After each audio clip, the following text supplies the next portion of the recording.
What's good, y'all? Hi, it's your man here. This TikTok mom has 6 going on 7 kids, and yet she lives in a 1-bedroom apartment. And I had to talk about this shit, because this is genuinely bordering on abuse. Let's just start watching this shit, bro. As you can read in the caption above, we're a family of 6 going on 7 living in a 1-bedroom apartment. As the kids grow older, that means we constantly have to adapt our environment to give them more means for privacy and extra space. When outside our environment appears cluttered, disorganized, what have you. But quite frankly, after making do for nearly 3 years now, I have nothing but a grateful spirit for the roof over our head. Generally, the instant judgment me and my husband receive, why have so many kids if you don't have enough space for them? See, my perception is judgment comes from a place of not having the experience. When you've experienced enough, you generally don't judge people. I can tell you after everything I've been through in the past 3 years, there's very little I have to judge people on. I would be lying if I said there wasn't a point in my life that I was so naive that I might have judged a poor person based off their appearance. And like I said, I have learned a lot. I generally look like I'm roughing it, but that's because our kids come first. I do everything I can to keep our environment clean and tidy. When it comes down to it, I could shove everything my kids have in 1 bedroom of some of these houses I see, and it would really look like nothing. We try to teach our kids to take care of what they have, be grateful for what we have. We keep praying and pushing for the growth that we want. No way. I find it really funny how she brings up the criticism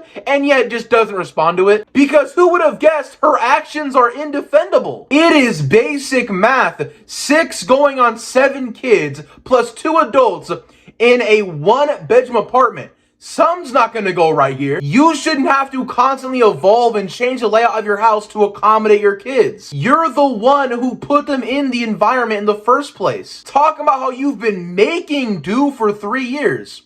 Why are you raising children in an environment where they have to make do? And you call the people who are pointing out the fact that your kids are living in this horrific environment haters, and that they're just judging you and they don't understand you. And then you go on to frame it as like they're blaming you because you're poor. No one is judging you or blaming you because you're poor. They're judging you because you decided to have 6 kids while you're poor. And the fact that you brag that, oh, I could shove every single one of my kids' possessions into 1 room and it would barely fill anything up, that's not a good thing. That's horrific. And in my opinion, 6 kids is too many in general. Because there's a point in the number of kids you have where you can't properly accommodate all of them. And what I mean is giving each kid enough one-on-one care and attention. There is no way that you could possibly give all 6 of your kids the one-on-one attention that they need. And what about the dad, you might be asking? Well, according to this post right here, it says dad takes his first evening off in 150 plus days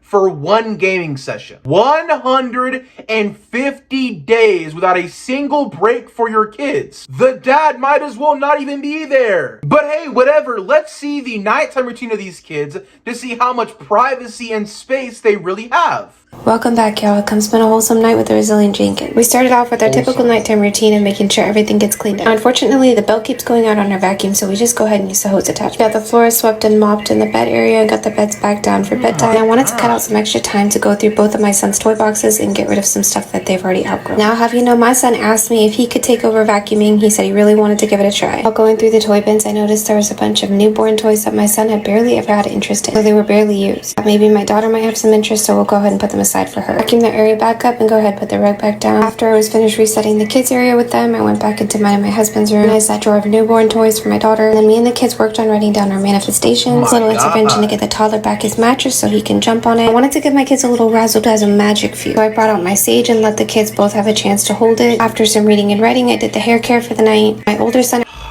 What do you mean you're making privacy and accommodations for your kids? How does the fact that one of your kids sleeps on a mattress in the kitchen not raise any red flags to you? And what do you mean all of your kids get together and write down their manifestations? For those who don't know, manifestations are essentially just hoping for something to happen. For example, if you want to manifest more money, you just write down, I want more money. You always think, I want more money. And the idea is that somehow by writing it down and thinking it so hard, you can will it into existence. Now listen, manifesting is one thing, but your kids should not be manifesting and writing down and hoping and praying as hard as they can for a house that accommodates them fairly. Before you even think of having kids, you need to get your money in order. Then you need to get your house in order. Then you need to get your time in order. And only after you have all other aspects of your life in order, then you can have kids. You need to be making enough money to not only afford the current house you have,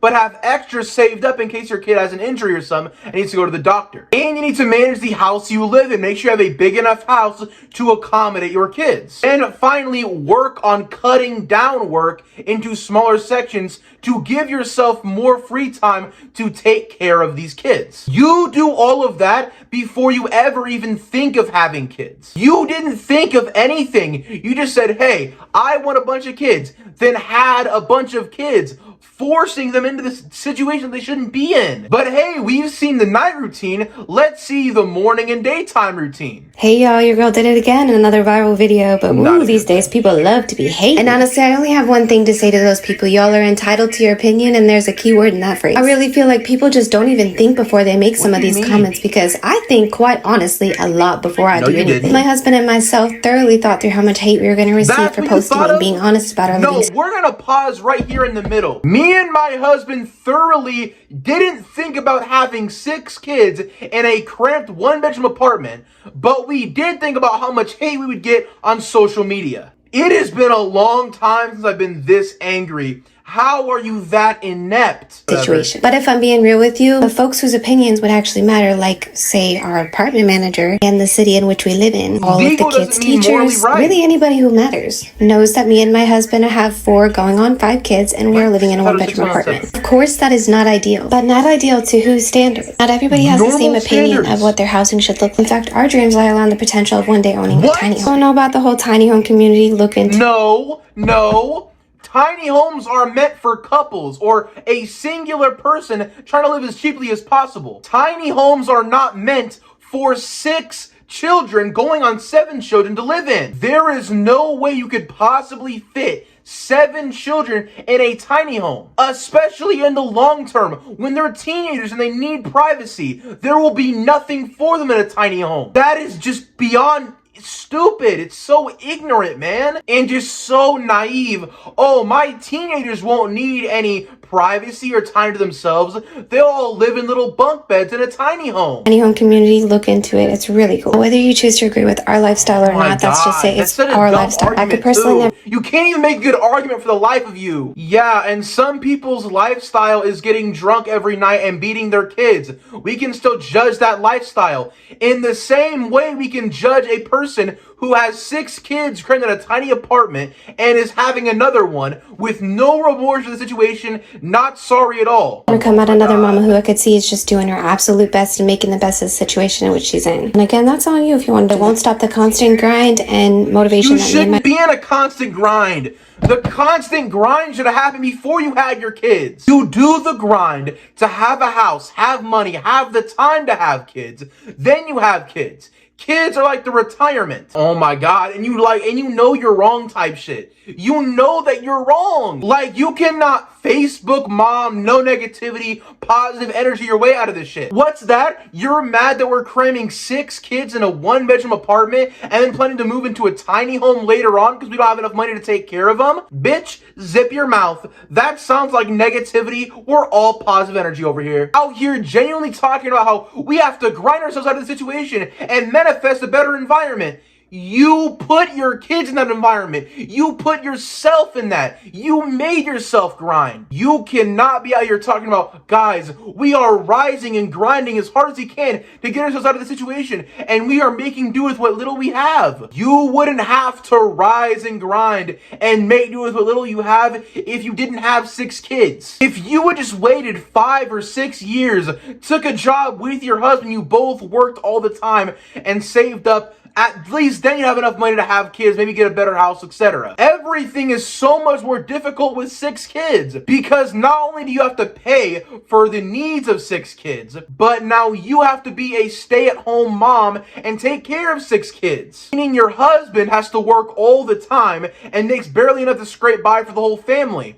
meaning you have less to save, meaning you will rise and grind for longer, meaning the kids will suffer for longer, and you have to justify this by saying, oh, we're just going to spend a little bit of money on a tiny house for everyone. When that won't work in the future, you have to have more money than that if you're going to have kids.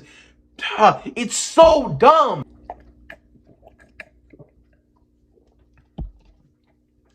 Sorry, I'm very passionate about this. Let me take a breather. This is the most mad I've been in a while.